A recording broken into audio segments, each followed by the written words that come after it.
हरे कृष्णा। जय श्री हरि। ओम नमः शिवाय।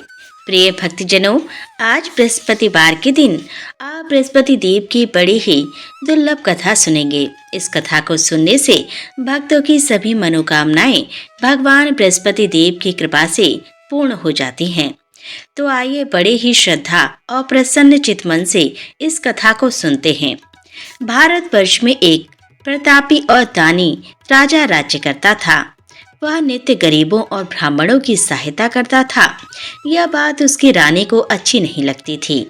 वह ना ही गरीबों को दान देती, ना ही भगवान का पूजन करती थी और राजा को भी दान देने से मना किया करती थी। एक दिन राजा शिकार खेलने वन को गए हुए थे, तो रानी महल में अकेली थी। उसी समय बृहस्पति देव साधु वेश में राजा के महल में भिक्षा लेने के लिए गए और भिक्षा मांगी। तो रानी ने भिक्षा देने से इनकार कर दिया और कहा, हे साधु महाराज, मैं तो दान पुण्य से तंग आ गई हूँ। मेरा पति सारा धन लुटाता रहता है। मेरी इच्छा है कि हमारा धन नष्ट हो जाए, फिर ना रहेगा बांस, ना बजेगी बांसुरी। साधु ने कहा, देवी तुम तो बड़ी ही विचित्र हो। धन संतान तो सभी चाहते हैं, पुत्र और लक्ष्मी तो पापी के घर भी होने चाहिए। यदि तुम्हारे पास अधिक धन है तो भूखों को भोजन दो, प्यासों के लिए प्याऊ बनवाओ, मुसाफिरों के लिए धर्मशालाएं खुलवाओ। जो निर्धन अपनी कुंवारी कन्याओं का विवाह नहीं कर सकते, उनका विवाह करा दो। ऐसे और कई काम हैं जिनके करने से तुम्हारा यश लोक और परलोक में फैलेगा। परंतु रानी पर उपदेश का कोई प्रभाव नहीं पड़ा। वह बोली, महाराज आप मुझे कुछ ना समझाएं। मैं ऐसा धन नहीं चाहती जो हर जगह बांटती फिरूं। साधु ने उत्तर दिया, यदि तुम्हारी ऐसी इच्छा है तो तथास्तु। तुम ऐसा करना कि बृहस्पति बार को घर लीप कर पीली मिट्टी से अपना सिर धोकर स्नान करना, भट्टी चढ़ाकर कपड़े धोना। ऐसा करने से आपका सारा धन नष्ट हो जाएगा। इतना कहकर वह साधु महाराज वहां से आलोक हो गए और साधु के अनुसार कई बातों को पूरा करते हुए रानी को केवल 3 बृहस्पतिवार ही बीते थे कि उसकी समस्त धन संपत्ति नष्ट हो गई। भोजन के लिए राजा का परिवार तरसने लगा।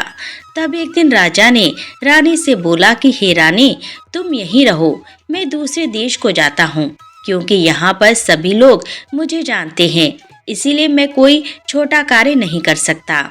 ऐसा कहकर राजा परदेश चला गया। वहाँ वह जंगल से लकड़ी काट कर लाता और शहर में बेचता था। इस तरह वह अपना जीवन व्यतीत करने लगा।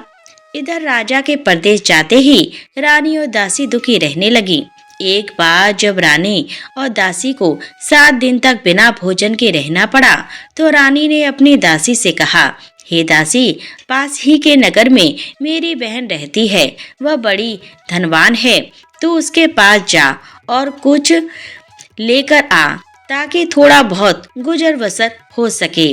रानी दासी की बहन के पास गई। उस दिन गुरुवार था और रानी की बहन उस समय बृहस्पतिवार व्रत की कथा सुन रही थी। दासी ने रानी की बहन को अपनी रानी का संदेश दिया, लेकिन रानी की बड़ी बहन ने कोई उत्तर नहीं दिया। जब दासी को रानी की बहन से कोई उत्तर नहीं मिला, तो वह बहुत ही दुखी हुई और उसे क्रोध भी आया। दासी ने वापस आकर रानी को सारी बात बता दी। सुनकर रानी ने अपने भाग्य को कोसा। उधर रानी की बहन ने सोचा कि मेरी बहन की दासी आई थी, परंतु मैं उससे नहीं बोली, इससे वह बहुत दुखी हुई होगी। कथा सुनकर और पूजन समाप्त करके वह अपनी बहन के घर आई और कहने लगी, हे बहन, मैं बृहस्पतिवार का व्रत कर रही थी। तुम्हारी दासी मेरे घर आई थी, परंतु जब तक कथा होती है तब तक ना तो उठते हैं और ना ही बोलते हैं, इसीलिए मैं नहीं बोली। कहो दासी क्यों गई थी? रानी बोली, बहन तुमसे क्या छिपाऊं, हमारे घर में खाने तक को अनाज नहीं था। ऐसा कहते कहते रानी की आंखें भर आईं। उसने दासी समेत पिछले 7 दिनों से भूखे रहने तक की बात अपनी बहन को विस्तार पूर्वक सुना दी। रानी की बहन बोली, देखो बहन, भगवान बृहस्पति सबकी मनोकामना को पूर्ण करते हैं। देखो, शायद तुम्हारे घर में अनाज रखा हो। पहले तो रानी को विश्वास नहीं हुआ, पर बहन के आग्रह करने पर उसने अपनी दासी को अंदर भेजा तो उसे सचमुच अनाज से भरा एक घड़ा मिला। यह देखकर दासी को बड़ी हैरानी हुई। दासी रानी से कहने लगी, हे रानी, जब हमको भोजन नहीं मिलता तो हम व्रत ही तो करते हैं, इसीलिए क्यों ना इनसे व्रत और कथा की विधि पूछ ली जाए ताकि हम भी व्रत कर सकें। तब रानी ने अपनी बहन से बृहस्पतिवार व्रत के बारे में पूछा। उसकी बहन ने बताया, बृहस्पतिवार के व्रत में चने की दाल और मुनक्का से विष्णु भगवान का केले की जड़ में पूजन करें तथा दीपक जलाएं, व्रत कथा सुने और पीला भोजन ही करें। इससे बृहस्पति देव प्रसन्न होते हैं। और व्रत और पूजन विधि बताकर रानी की बहन अपने घर को लौट गई। 7 दिन के बाद जब गुरुवार आया तो रानी और दासी ने व्रत रखा। गुड़साल में जाकर चना और गुड़ लेकर आई। फिर उससे केले की जड़ तथा विष्णु भगवान का पूजन किया। अब पीला भोजन कहाँ से आए, इस बात को लेकर दोनों बहुत दुखी थीं, क्योंकि उन्होंने व्रत रखा था। इसीलिए बृहस्पति देव उनसे प्रसन्न थे। इसीलिए वे एक साधारण व्यक्ति का रूप धारण करके 2 थालों में सुंदर पीला भोजन दासी को दे गए। भोजन पाकर दासी बहुत प्रसन्न हुई और फिर रानी के साथ मिलकर भोजन ग्रहण किया। उसके बाद वे सभी गुरुवार को व्रत और पूजन करने लगे। बृहस्पति भगवान की कृपा से उनके पास फिर से धन संपत्ति आ गई, परंतु रानी फिर से पहले की तरह आलस्य करने लगी। तब दासी बोली, देखो रानी, तुम पहले भी इस प्रकार आलस्य करती थी, तुम्हें धन रखने में कष्ट होता था, इस कारण सभी धन नष्ट हो गया। और अब जब भगवान बृहस्पति की कृपा से धन मिला है तो तुम्हें फिर से आलस्य होता है। रानी को समझाते हुए दासी कहती है कि बड़ी मुसीबतों के बाद हमने यह धन पाया है, इसीलिए हमें दान पुण्य करना चाहिए, भूखे मनुष्यों को भोजन कराना चाहिए और धन को शुभ कार्यों में खर्च करना चाहिए, जिससे तुम्हारे कुल का यश बढ़ेगा, स्वर्ग की प्राप्ति होगी और पितृ प्रसन्न होंगे। दासी की बात मानकर रानी अपना धन शुभ कार्यों में खर्च करने लगी, जिससे पूरे नगर में उसका यश फैलने लगा। उधर एक दिन राजा दुखी होकर जंगल में एक पेड़ के नीचे आसन जमा कर बैठ गया। वह अपनी दशा को याद करके व्याकुल होने लगा। बृहस्पतिवार का दिन था। एकाएक उसने देखा कि निर्जन वन में एक साधु प्रकट हुए। वह साधु वेश में स्वयं बृहस्पति देवता थे। लकड़हारे के सामने आकर बोले, हे लकड़हारे, इस सुनसान जंगल में तू इतना चिंता मग्न क्यों बैठा है? लकड़हारे ने दोनों हाथ जोड़कर प्रणाम किया और उत्तर दिया, महात्मा जी, आप सब कुछ जानते हैं, मैं क्या कहूँ। यह कहकर रोने लगा और साधु को अपनी आत्मकथा सुनाई। महात्मा जी ने कहा, तुम्हारी स्त्री ने बृहस्पतिवार के दिन बृहस्पति भगवान का निरादर किया है, जिसके कारण दुष्ट होकर उन्होंने तुम्हारी यह दशा कर दी। अब तुम चिंता को दूर करके मेरे कहने पर चलो तो तुम्हारे सब कष्ट दूर हो जाएंगे और भगवान पहले से भी अधिक संपत्ति देंगे। तुम बृहस्पति के दिन कथा किया करो। 2 पैसे के चने मुनक्का लाकर उसका प्रसाद बनाओ और शुद्ध जल से लोटे में शक्कर मिलाकर अमृत तैयार करो। कथा के पश्चात अपने सारे परिवार और सुनने वाले प्रेमियों में अमृत व प्रसाद को बांटकर खुद भी ग्रहण करो। ऐसा करने से भगवान तुम्हारी सब मनोकामनाएं पूरी करेंगे। साधु के ऐसे वचन सुनकर लकड़हारा बोला, हे प्रभु, मुझे लकड़ी बेचकर इतना पैसा नहीं मिलता जिससे भोजन के उपरांत कुछ बचा सकूं। मैंने रात्रि में अपनी स्त्री को व्याकुल देखा है। मेरे पास कुछ भी नहीं जिससे मैं उसकी खबर मंगा सकूं और फिर मैं बृहस्पति देव की क्या कहानी सुनूं। मुझको तो कुछ भी मालूम नहीं। साधु ने कहा, हे लकड़हारे, तुम किसी बात की चिंता मत करो। बृहस्पति बार के दिन तुम रोजाना की तरह लकड़ियां लेकर शहर को जाओ। तुमको रोज से दुगना धन प्राप्त होगा। जिससे तुम भली भांति भोजन कर लोगे और बृहस्पति देव की पूजा का सामान भी आ जाएगा। बृहस्पति देव की कथा इस प्रकार है, सुनो। प्राचीन काल में एक ब्राह्मण रहता था। वह बहुत निर्धन था। उसकी कोई संतान नहीं थी। उसकी स्त्री बहुत मलिनता के साथ रहती थी। वह स्नान नहीं करती, किसी देवता का पूजन नहीं करती। इससे ब्राह्मण देवता बड़े दुखी थे। बेचारे बहुत कुछ कहते थे, किंतु उसका परिणाम कुछ नहीं निकला।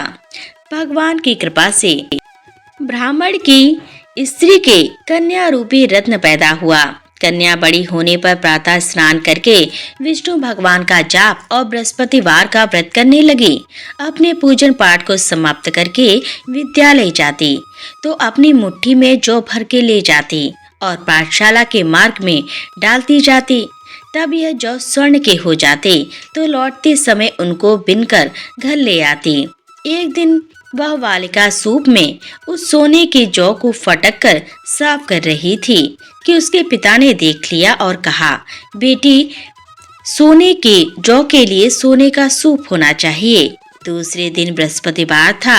इस कन्या ने व्रत रखा और बृहस्पति देव से प्रार्थना करके कहा, मैंने आपकी पूजा सच्चे मन से की है तो मेरे लिए सोने का सूप दे दो। बृहस्पति देव ने उसकी प्रार्थना स्वीकार कर ली। रोजाना की तरह वह कन्या जौ फैलाती हुई जाने लगी। जब लौटकर जौ बीन रही थी तो बृहस्पति देव की कृपा से सोने का सूप मिला।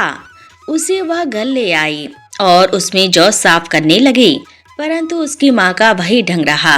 एक दिन की बात है कि वह कन्या सोने के सूप में जौ साफ कर रही थी। उस समय उस शहर का राजपुत्र वहां से होकर निकला। इस कन्या के रूप और कार्य को देखकर मोहित हो गया और अपने घर आकर भोजन और जल त्याग कर उदास होकर लेट गया। राजा को इस बात का पता लगा तो अपने प्रधानमंत्री के साथ उसके पास गए और बोले, हे बेटा, तुम्हें किस बात का कष्ट है? किसी ने तुम्हारा अपमान किया है अथवा और कोई कारण हो सो कहो, मैं वही कार्य करूँगा जिससे तुम्हें प्रसन्नता हो।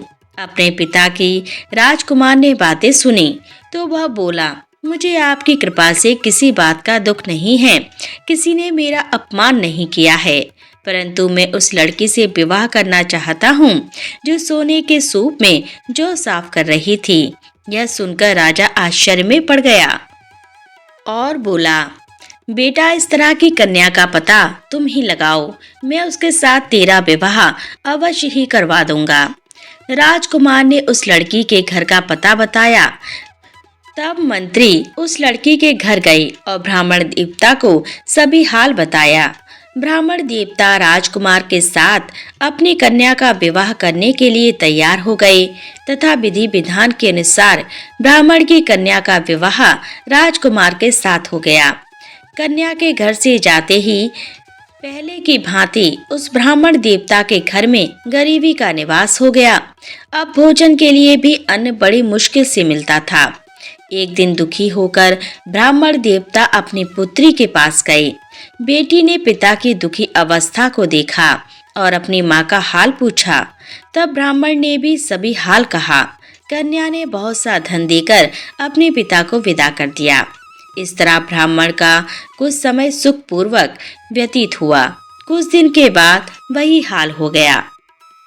ब्राह्मण फिर अपनी कन्या के यहाँ गया और सारा हाल कहा तो लड़की बोली कि हे पिताजी, आप माताजी को यहाँ ले आओ, मैं उन्हें विधि बता दूंगी जिससे उनकी गरीबी दूर हो जाए।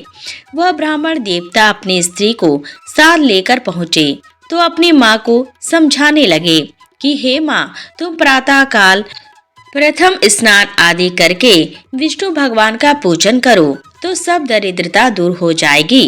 परंतु उसकी माँ ने एक भी बात नहीं मानी और प्रातः काल उठकर अपनी पुत्री के बच्चों की जूठन को खा लिया। इससे उसकी पुत्री को भी बहुत गुस्सा आया। उसने एक रात को एक कोठरी से सारा सामान निकाल दिया और अपनी माँ को उसमें बंद कर दिया। प्रातः उसमें से उसे निकाला तो स्नान आदि करा के पूजा पाठ करवाया तो उसकी माँ की बुद्धि ठीक हो गई इसके बाद वह नियम से पूजा पाठ करती और प्रत्येक बृहस्पतिवार को व्रत रखने लगी।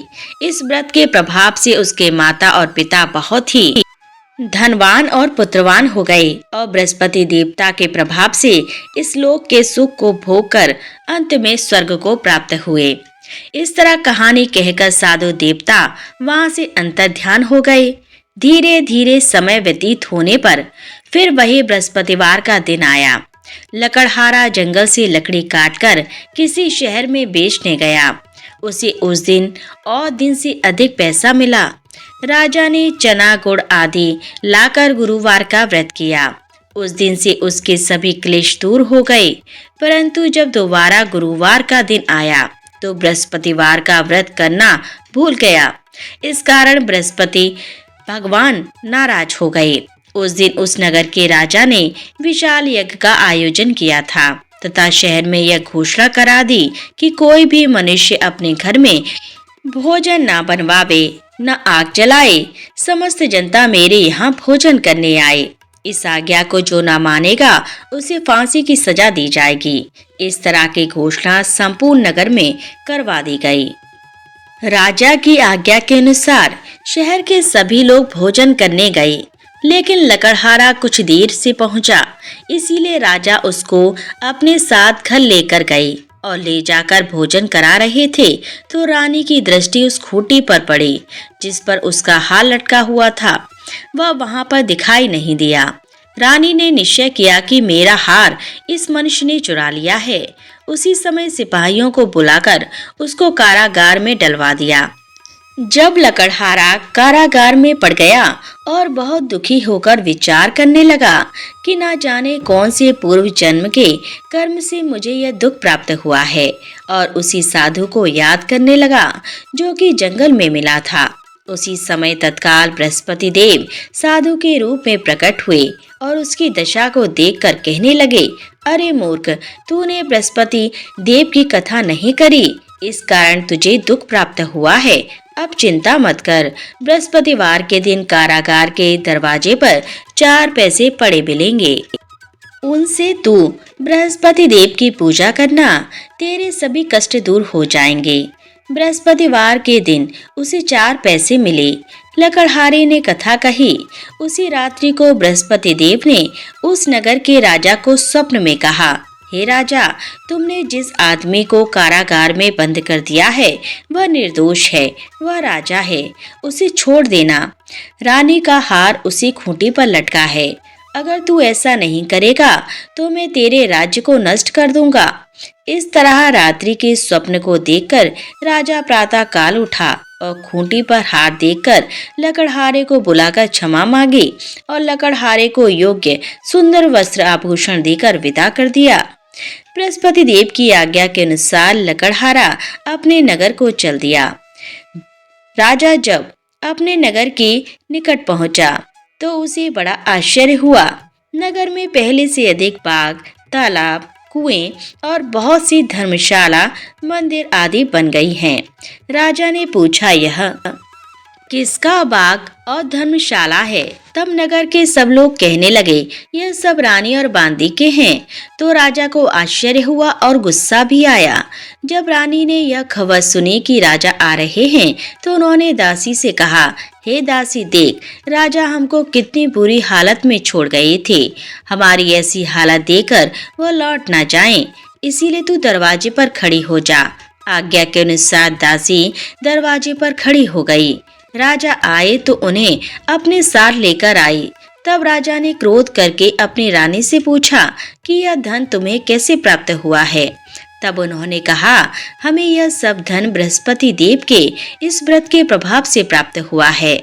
राजा ने निश्चय किया कि 7 रोज बाद तो सभी बृहस्पति देव की पूजा करते हैं, परंतु मैं प्रतिदिन दिन में 3 बार कहानी और रोज व्रत किया करूंगा। अब हर समय राजा के दुपट्टे में चने की दाल बंधी रहती और दिन में 3 बार कहानी कहते। एक रोज राजा ने विचार किया कि चलो अपनी बहन के यहाँ हो आपे। इस तरह निश्चय करके राजा घोड़े पर सवार होकर अपनी बहन के यहाँ को चलने लगा। मार्ग में उसने देखा कि कुछ आदमी मुर्दे को लिए जा रहे हैं। उन्हें रोककर राजा कहने लगा, अरे भाइयों, मेरी बृहस्पति देव की कथा सुन लो। वे बोले, लो, हमारा तो आदमी मर गया है, इसको अपनी कथा की पड़ी है। परंतु कुछ आदमी बोले, अच्छा कहो, हम तुम्हारी कथा भी सुनेंगे।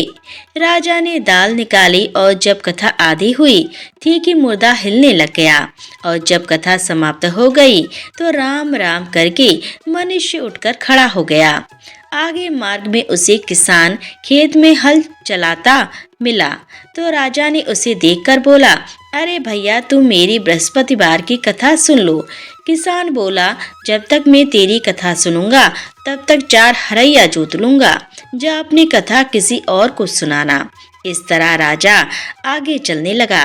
राजा के हटते ही बैल पछाड़ खाकर गिर गई और किसान के पेट में बड़ी जोर का दर्द होने लगा। उस समय उसकी माँ रोटी लेकर आई और उसने जब यह देखा तो अपने पुत्र से सब हाल पूछा और बेटे ने सभी हाल कह दिया। तो बुढ़िया दौड़ी दौड़ी उस घुड़सवार के पास गई और उससे बोली कि मैं तेरी कथा सुनूंगी, तो अपनी कथा मेरे खेत पर चलकर ही कहना। राजा ने बुढ़िया के खेत पर जाकर कथा कही, जिसके सुनते ही वह बैल उठकर खड़े हुए तथा किसान के पेट का दर्द भी बंद हो गया। राजा अपनी बहन के घर पहुंचा। बहन ने भाई की खूब मेहमानी की। दूसरे रोज प्रातःकाल राजा जगा तो वह देखने लगा कि सब लोग भोजन कर रहे हैं। राजा ने अपनी बहन से कहा, ऐसा कोई मनुष्य है जिसने भोजन नहीं किया हो? मेरे बृहस्पतिवार की कथा सुन ले। बहन बोली, हे भैया, यह देश ऐसा ही है कि पहले यहाँ लोग भोजन करते हैं, बाद में अन्य काम करते हैं। अगर कोई पड़ोस में हो तो देखाऊं। वह ऐसा कहकर देखने चली गई, परंतु उसे कोई ऐसा व्यक्ति नहीं मिला जिसने भोजन ना किया हो। अतः वह एक कुम्हार के घर गई, जिसका लड़का बीमार था। उसे मालूम हुआ कि उनके यहाँ 3 रोज से किसी ने भोजन नहीं किया है। रानी ने अपने भाई की कथा सुनने के लिए कुम्हार से कहा। वह तैयार हो गया। राजा ने जाकर बृहस्पतिवार की कथा कही, जिसको सुनकर उसका लड़का ठीक हो गया। अब तो राजा की प्रशंसा होने लगी। एक रोज राजा ने अपनी बहन से कहा कि हे बहन, हम अपने घर को जाएंगे, तुम भी तैयार हो जाओ। राजा की बहन ने अपनी सास से कहा तो सास ने कहा, हाँ चली जा, परंतु अपने लड़कों को मत ले जाना, क्योंकि तेरे भाई की कोई औलाद नहीं है। बहन ने अपने भैया से कहा, हे भैया, मैं तो चलूंगी, पर कोई बालक नहीं चलेगा। तो राजा बोला, जब कोई बालक नहीं चलेगा तब तू ही क्या करेगी? बड़े दुखी मन से राजा अपने नगर को लौट आया। राजा ने अपनी रानी से कहा, हम निर्वंशी हैं, हमारा मुंह देखने का धर्म नहीं है और कुछ भोजन आदि नहीं किया। रानी बोली, हे प्रभु, बृहस्पति देव ने हमें सब कुछ दिया है, वह हमें औलाद अवश्य देंगे। उसी रात को बृहस्पति देव ने राजा से स्वप्न में कहा, हे राजा, उठो, सभी सोच त्याग दो, तेरी रानी गर्व से है। राजा को यह सब बात सुनकर बड़ी खुशी हुई। 9वें महीने में उसके गर्भ से एक सुंदर पुत्र पैदा हुआ। तब राजा बोला, हे रानी, स्त्री बिना भोजन के रह सकती है, पर बिना कहे नहीं रह सकती। जब मेरी बहन आएगी तो मुझसे कुछ मत कहना। रानी ने सुनकर हाँ कर दिया। जब राजा की बहन ने यह शुभ समाचार सुना तो वह बहुत खुश हुई और बधाई लेकर अपने भाई के यहाँ आई। तभी रानी ने कहा, घोड़ा चढ़कर तो नहीं आई, गधा चढ़कर आई है। राजा की बहन बोली, भाभी, मैं इस प्रकार ना कहती तो तुम्हें औलाद कैसे मिलती? बृहस्पति देव ऐसे ही हैं, जैसे जिसके मन में कामनाएं हैं सभी को पूर्ण करते हैं। जो सद्भावना पूर्वक बृहस्पतिवार का व्रत करता है एवं कथा पढ़ता अथवा सुनता है, दूसरों को सुनाता है, बृहस्पति देव उनकी सभी मनोकामनाएं पूर्ण करते हैं। बृहस्पति देव उनकी सदैव रक्षा करते हैं। जो संसार में सद्भावना और सच्चे हृदय से बृहस्पति देव का पूजन करते हैं, उनकी सभी मनोकामनाएं उसी प्रकार पूर्ण होती हैं जैसे राजा और रानी ने बृहस्पति देव की कथा का गुणगान किया। उनकी सभी इच्छाएं बृहस्पति देव ने पूर्ण की। मनुष्य को हृदय से उनका मनन करते हुए जयकारा करना चाहिए।